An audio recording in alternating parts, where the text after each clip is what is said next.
नमस्कार, आप देख रहे हैं न्यूज वन इंडिया और आपके साथ मैं हूं अंशिका पाठक। बुलेटिन की शुरुआत करेंगे सबसे अहम खबर के साथ। दिल्ली में बुधवार यानी कि आज से उत्तर प्रदेश की सांसदों की बैठक होने जा रही है।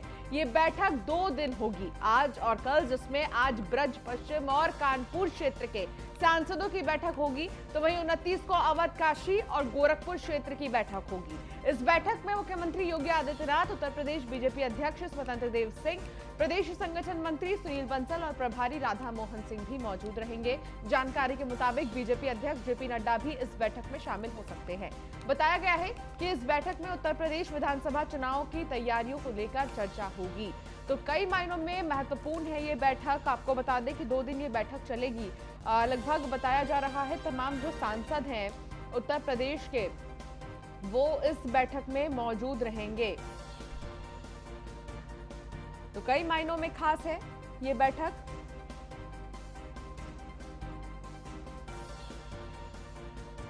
और 2 दिन ये बैठक चलेगी। इसके साथ ही आपको बता दें, जिस तरीके से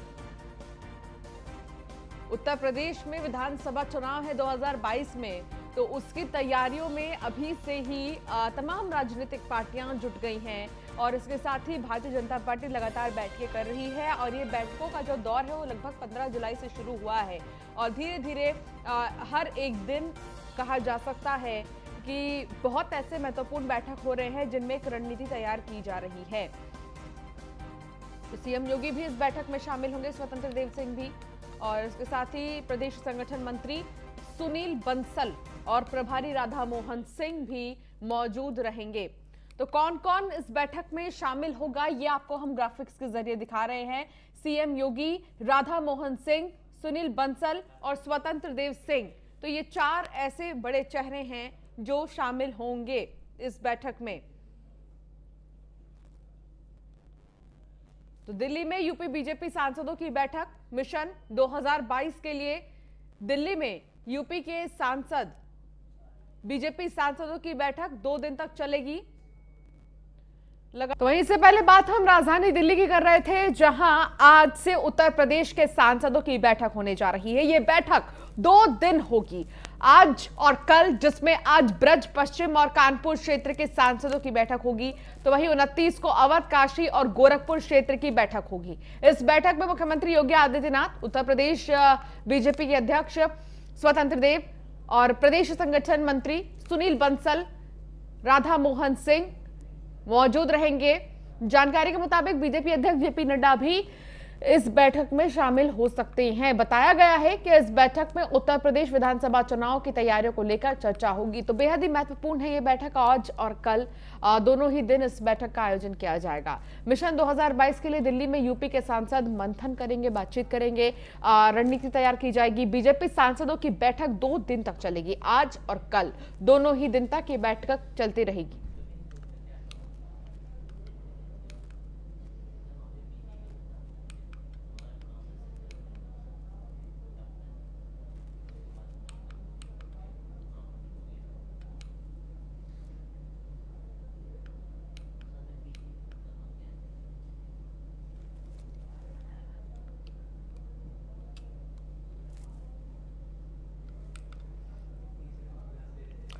तो बाराबंकी में एक भीषण सड़क हादसे में 18 लोगों की दर्दनाक मौत हो गई है। जिले के रामसनेही घाट थाना क्षेत्र में लखनऊ अयोध्या नेशनल हाईवे पर डबल डेकर बस को तेज रफ्तार ट्रक ने पीछे से टक्कर मार दी। इस हादसे में 18 लोगों की मौत हो गई है, जबकि 24 लोग घायल हुए हैं।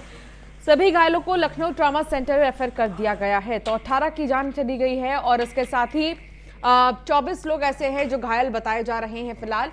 हालांकि अभी जितने भी लोग की मौत हुई है उनके परिवार वालों को 2-2 लाख का मुआवजा देने की बात सरकार ने की है। इसके साथ ही क्योंकि 24 लोग घायल हुए हैं, इनके भी मुफ्त में इलाज किए जाएंगे, ये सरकार ने आदेश दे दिया है।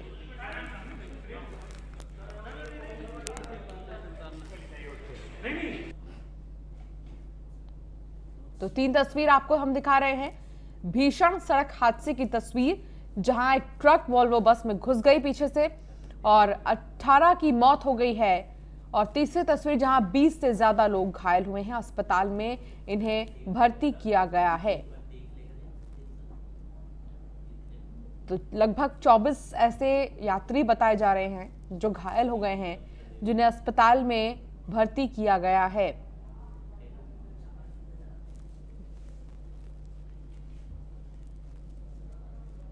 तो हरियाणा से बिहार जा रही थी ये वॉल्वो बस और उसके बाद खराब होने के चलते रोड के किनारे खड़ी थी ये बस।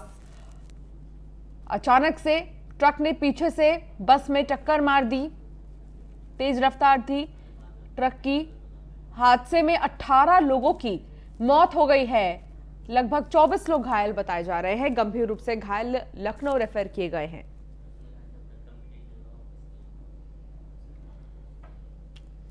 18 लोगों की मौत हो चुकी है। वहीं अभी जानकारी ये भी आ रही है कि 2 और लोगों की मौत हुई है, किंतु अभी तक आधिकारिक पुष्टि नहीं हुई है। हमारे साथ बाराबंकी सीएमओ रामजी वर्मा हैं, इनसे बात करते हैं। सर, किस तरीके से घायलों की मदद की जा रही है, कैसी कैजुअल्टी अभी तक कितनी हुई है? टोटल कैजुअल्टी का जो सूचना है उसके हिसाब से 18 लोगों की कुल मृत्यु हो चुकी है, जिसमें से 15 लोगों की ऑन स्पॉट डेथ थी और 2 को जो है ये इसमें रेफ़र करने के साथ में ट्रांसपोर्ट के दौरान और यहाँ जिला अस्पताल ट्रॉमा सेंटर पहुँचने से पहले उनकी डेथ हो चुकी थी। एक की जिला अस्पताल ट्रॉमा सेंटर में भर्ती के बाद ये उपचार के दौरान मृत्यु हो गई। इस तरह से कुल 18 लोगों की मृत्यु हो है।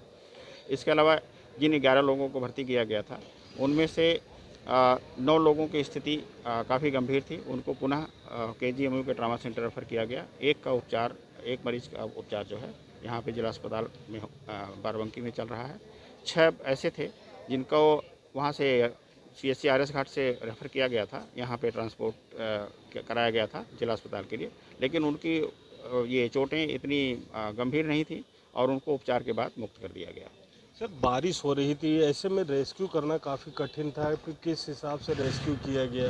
जी हाँ, मौसम तो वाकई बहुत ही प्रतिकूल था, लेकिन जिला प्रशासन और पुलिस प्रशासन का त्वरित और बहुत ही सक्रिय और सराहनीय सहयोग था, जिसके कारण दुर्घटना के 1 घंटे के अंदर ही जो बहुत ही गंभीर मरीज थे उनको जिला अस्पताल तक पहुंचा दिया गया था। और इसके अलावा लगभग त्वरित कार्रवाई करते हुए CSC RS घाट की तरफ से वहाँ पे उपचारित तुरंत ही कर दिया गया था। उसके हिसाब से जितनी भी जैसी परिस्थिति आई उस हिसाब से रेफ़र करते गए और एम्बुलेंस की भी उपलब्धता सबको करा दी गई थी, जिससे समय से सारे लोग पहुंच सकें। तो ये बाराबंकी के मुख्य चिकित्सा अधिकारी रामजी वर्मा थे, जिन्होंने बताया कि सभी घायलों का समुचित इलाज किया जा रहा है और एम्बुलेंस चालक जो हड़ताल पर हैं, एम्बुलेंस को लेकर भी कोई दिक्कतों का सामना नहीं करना पड़ा, क्योंकि हड़ताल करने वाले लोगों ने 38 एम्बुलेंस जिला प्रशासन को मुहैया करवाई थी। बाराबंकी से न्यूज़ 1 इंडिया के लिए भोलानाथ। तो वहीं प्रधानमंत्री नरेंद्र मोदी ने भी ट्वीट कर इस हादसे पर दुख जताया है। उन्होंने कहा कि यूपी के बाराबंकी में हुए सड़क हादसे की खबर से बहुत दुखी हूं। शोकाकुल परिवारों के साथ मेरी संवेदनाएं हैं। अभी CM योगी जी से भी बात हुई है। सभी घायल साथियों के उचित उपचार की व्यवस्था की जा रही है।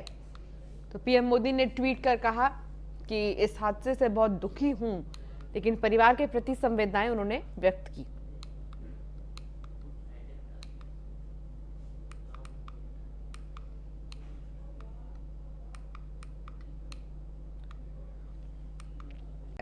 पहाड़ों पर बारिश से बाढ़ की स्थिति बनी हुई है। नदियां और नाले उफान पर हैं। हम आपको 3 तस्वीर दिखाएंगे, जहां पहली तस्वीर देहरादून की है। भारी बारिश का सिलसिला लगातार जारी है। जाखंड क्षेत्र के कई इलाकों में जलभराव की स्थिति बनी हुई है। तेज बारिश से नालों में उफान आ गया है। आप देखिए तस्वीरों में, पहली तस्वीर दिल्ली की है, तो वहीं दूसरी तस्वीर आपको हम दिखा रहे हैं किश्तवाड़ की।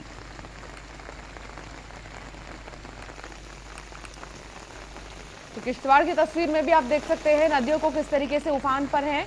और तीसरी तस्वीर कुल्लू की है। इन तीनों ही तस्वीर में आप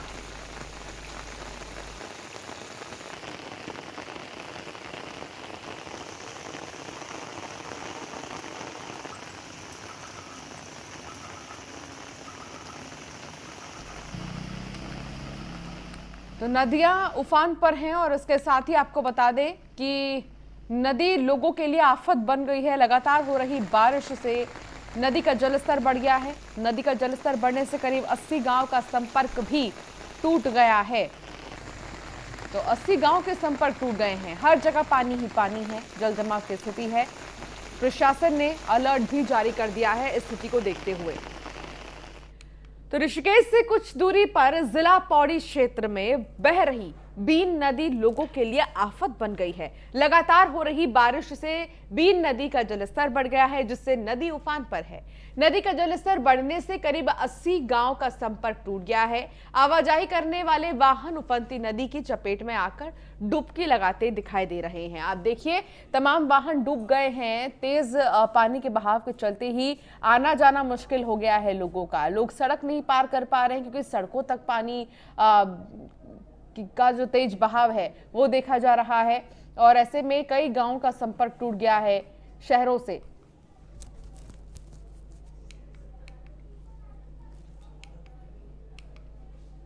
तो तस्वीरें डराने वाली हैं हालांकि, लेकिन प्रशासन की तरफ से अलर्ट जारी कर दिया गया है। तो देहरादून में देर रात से भारी बारिश का सिलसिला जारी है। जाखंड क्षेत्र के कई इलाकों में जल भराव की स्थिति बनी हुई है। तेज बारिश से नालों में उफान है, जिसके बाद जिला प्रशासन ने अधिकारियों को अलर्ट रहने के निर्देश दे दिए हैं। तो ये तस्वीर आप देख रहे हैं मसूरी की, और आप देख सकते हैं कि आखिर किस तरीके से यहाँ पर नदियां उफान पर हैं। बहुत ज्यादा परेशानी हालांकि लोगों को तो हो रही है, लेकिन प्रशासन ने अलर्ट जारी कर दिया है। तो जाखंड क्षेत्र की ये तस्वीर आपको हम दिखा रहे हैं, जहां बहुत ज्यादा पानी का बहाव है, तेज बहाव है, और इसको देखते हुए ही अलर्ट प्रशासन की तरफ से जारी कर दिया गया है।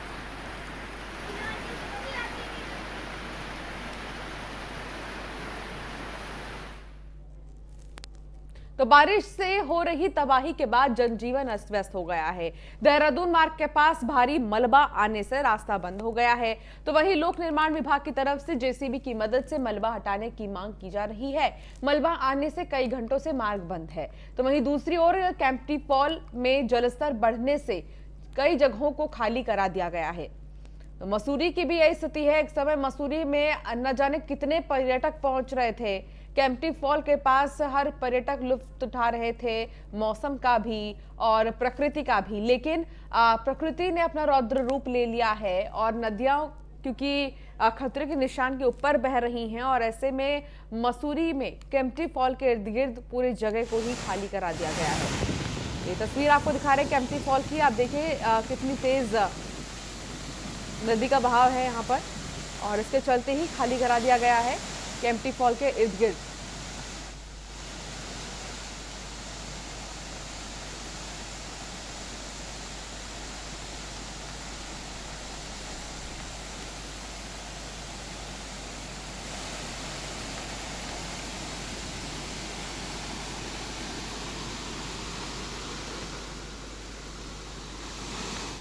किश्तवाड़ में बादल फटने से हाहाकार मच गया है। नदियां उफान पर हैं। इस घटना में 4 लोगों की जान चली गई।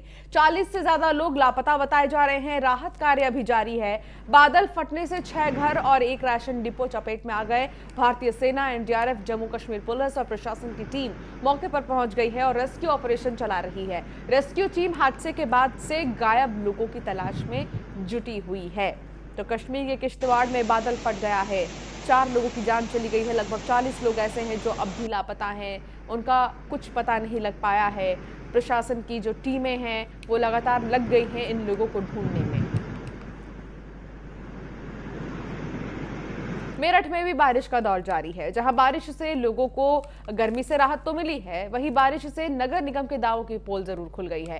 कांकरखेड़ा थाना क्षेत्र में थाना प्रभारी के कक्ष पानी में तब्दील हो गए हैं, जिसके कारण पुलिसकर्मियों को परेशानी का सामना करना पड़ रहा है।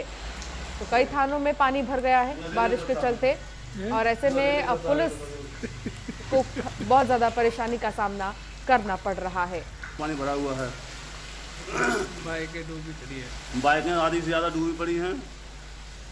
बाहर के नाले से अंदर तक अंदर के लिए पानी काफ़ी भयंकर आ रहा है, नाले बंद पड़े हैं थाना गेट के सामने ही जो है। तो मेरठ की ये तस्वीर है, आप मेरठ की तस्वीर में देख सकते हैं कि थाना प्रभारी के कक्ष में ही पानी भर गया है, जिसके चलते उन्हें बड़ी परेशानी हो रही है। और चलिए फिलहाल इस खास बुलेटिन में इतना ही। आप बने रहिए न्यूज़ 1 इंडिया के साथ। नमस्कार।